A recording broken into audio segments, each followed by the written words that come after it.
Bad news for the Colorado carpetbagger Lauren Boebert. Internal polling shows the 37-year-old grandmother is polling massively behind her possible Democratic opponent. Oh no! According to Colorado Politics, an internal poll conducted last week for one of the three Democrats hoping to deny Representative Lauren Boebert another term in Congress shows potential challenger Ike McCorkle leading the Republican by double digits in Colorado's 4th congressional district. You know, the district that she carpetbagged to in order to try to actually win, because her other district, the 3rd district, she would have gotten blown out by Adam Frisch. So, oops. It's fun times. So she runs over, and it's not as easy as she thought. Now, McCorkle is a Marine veteran making his 3rd run for the seat, and he led Boebert 41 to 27% in a survey of likely general election voters released Tuesday by McCorkle's campaign. This is the 2nd such poll showing McCorkle ahead of Boebert. That said, we've got caveats for you, of course. Now, turns out that a third of all voters surveyed said they're undecided, right? They're not sure if they're going to vote for Boebert.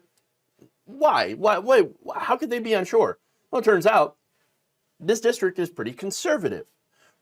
So now, to show that, to illustrate that, the same poll showed former President Donald Trump 10 points ahead of President Joe Biden in the district. So, let's be honest here. This district is not filled with pink-haired communists. Okay, they're not. They're pretty conservative. I'm going to give you the breakdown here. So now, Boebert, I think, is in trouble. Trump won it by 18.5% last time. There should not be 33% of people undecided, especially when you look at the breakdown. Pollster said the survey sample size included 45% unaffiliated voters, 36% Republicans, and 19% Democrats. Now, when asked to describe their ideology, 41% of the poll's respondents said that they were conservative, 38% called themselves moderate, and 22% said that they were liberal. So, there you go. This district, still massively conservative, which means it should be a layup for Boebert. But thanks to her shenanigans, okay, the whole, theater thing and all the other stuff that she's been involved in, it's not going to be so easy. This could end up either being pretty close or the end of Lauren Boebert's congressional career, which would be pretty interesting to see, okay? A teleprompter properly. I mean, she's got great language skills, so maybe she could find a job doing something else, like being a speechwriter or something, or going on Fox News. Very likely, though, I could see her going into conservative media. I wouldn't be surprised at all. That said, she can still win, but it won't be easy. McCorkle told Colorado Politics the polling shows that Boebert is vulnerable despite the district's strong Republican lean. He said all across District 4, we hear the same message from voters across party lines. Extremism in Washington is the #1 threat to our democracy, and our campaign is to run to fight and win.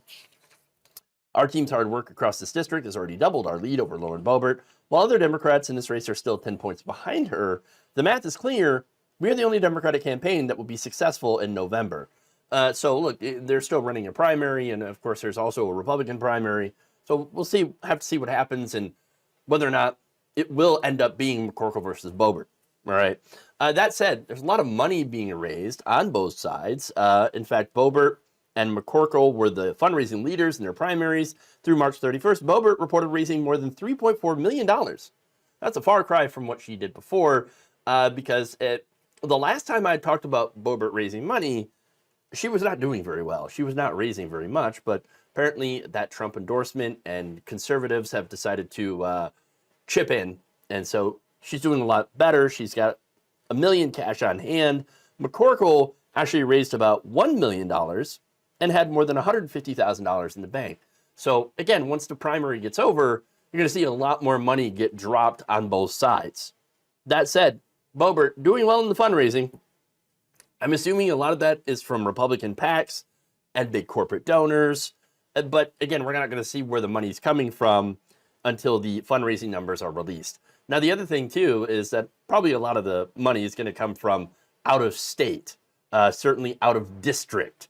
And that is something that some Republican voters don't exactly care for, seeing all this money come from out of state interests. So there's that. Now, again, the good news is it builds on earlier polls.